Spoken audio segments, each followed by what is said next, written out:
obviously with transfers in terms of. Well, we've got a lot of practice in it, thank goodness. We go really to all regions of the earth. This is a different team for me in that I've got kids from 5 different countries on my team. We had a kid sitting out in DeAndre Burnett from Miami. He was a typical 4-4 transfer where he sat out last year. Even though he's new to you guys, he's been in our program for a year. I've seen him go head up Stephon Moody every day. I have a pretty good understanding, even though he hasn't done it. And I've got to be patient to know there's a lot difference in doing it in a practice gym than when people are out there. I get that, having been a transfer myself. But I feel pretty comfortable with him. We got a post-grad transfer in Cullen Neal. Completely, different dynamic for him.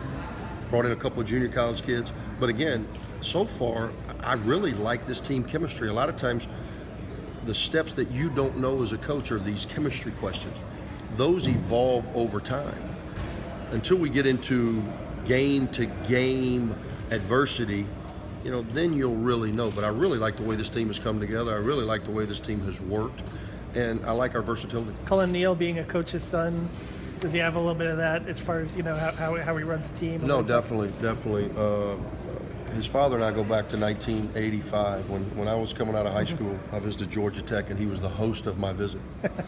Needless to say, I did not go to Georgia Tech, but we had a hell of a 48 hours.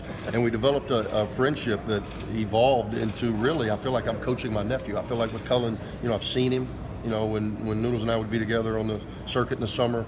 When he was younger, I would watch him when I didn't have a game. So I've developed a rapport with him. I think that he's a guy that this is so new to him.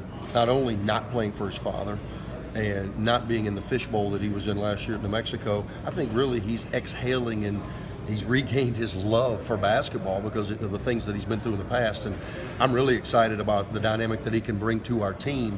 You being a Gator, he's got a little Nick Calathis to his game, and he's a big point guard. He can shoot it, he can pass. He's not going to, blaze by you or play over the top of you, but because he's got size, he's really cerebral, really an excellent passer, and a guy that's going to have to make open shots for us. You go from Marshall Henderson to Moody, guys that can fill it up.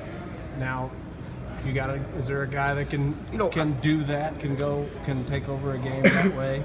I got a few guys. I think this year's team's going to be completely different, as you said. You go from Marshall, who for 2 years got us, 18 to 20, to Moody, who got us 17 or 18, and then got us 24 last year. We don't have anybody I'm foreseeing that's going to develop into a 20-point-per-game guy this year, but I do think we've got 6 or 7 guys capable of being between 8 and 15.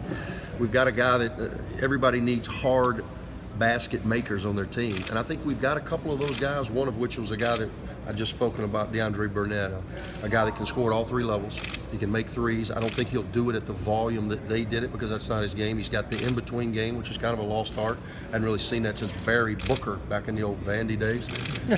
Shout out to Barry.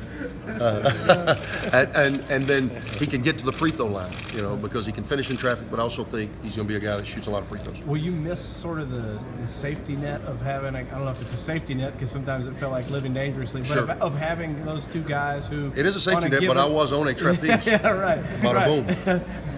But on a given night, that if you could have 6 other guys not playing great and that guy could go off for 35. Well, I think it's going to make us more difficult to prepare for, and I think a lot of times people think that I'm a lunatic, and some of that's justified, but they think, man, I can't believe he let Marshall Anderson shoot that ball, or what's he letting Stephon Moody do that for?